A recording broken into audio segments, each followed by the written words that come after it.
Let me first ask this warm-up question. Speaking of diversity, can you type in the chat box, which film or TV series have you seen in the past 60 days? Okay. I'm sure a lot of you are into Netflix. So if I were to answer here, I love watching anime. So I just finished Demon Slayer episode 11 a few hours ago. That would be letter F. I've finished Inventing Anna on Netflix a few days ago. So that's letter A. I have letter E, British sitcom. Yes. Oh, I think I finished a Korean novella with my mom a few days ago as well. So I'm looking at the chat box. I see some letter B, some letter F. Okay.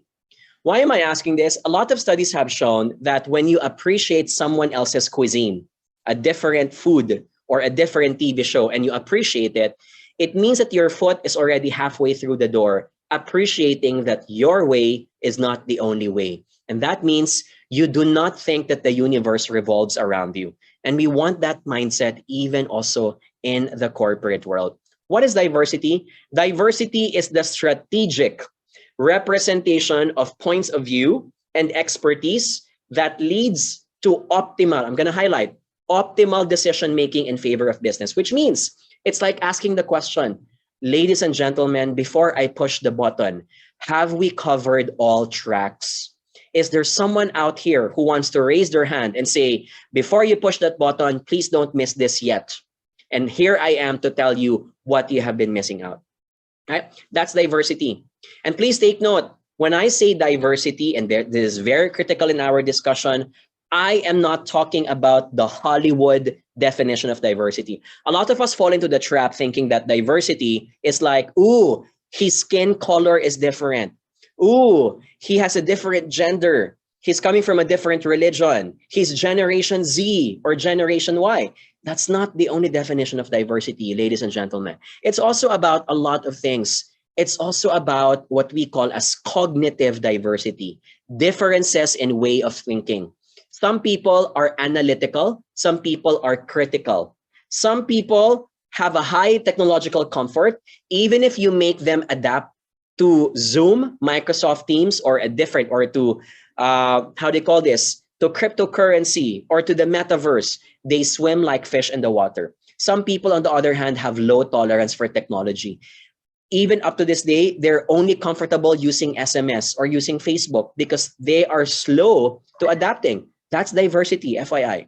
Some people have differences in communication style. Some people are good in public speaking. Some people are better in writing. Some people communicate more via body language instead. And some people have different emotional intelligence. Some can take it even if you're telling them constructive criticism, and they will take it as something positive. Some people will take it personally, on the other hand. This is diversity. Diversity is acknowledging that the way you were raised by your parents may be different to someone else, and for that reason, that other person talks differently, thinks differently, approaches a problem differently.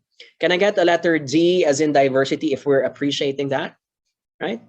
So when I talk about diversity, please don't only look at how many women are in the boardroom, right?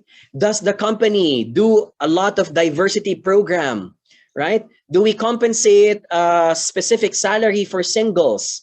It is beyond that. That is the superficial definition of diversity. In diversity, we acknowledge, for example, in meetings that not everyone is vocal. In diversity, we acknowledge that if we're conducting a meeting on Zoom, not everyone is confident to turn on their microphone. And therefore, you should make sure that you enable the chat box because some are more comfortable typing it instead in the chat box. That's the diversity we want. And in the time of COVID-19, in the quarantine, great leaders embrace that kind of diversity in their teams.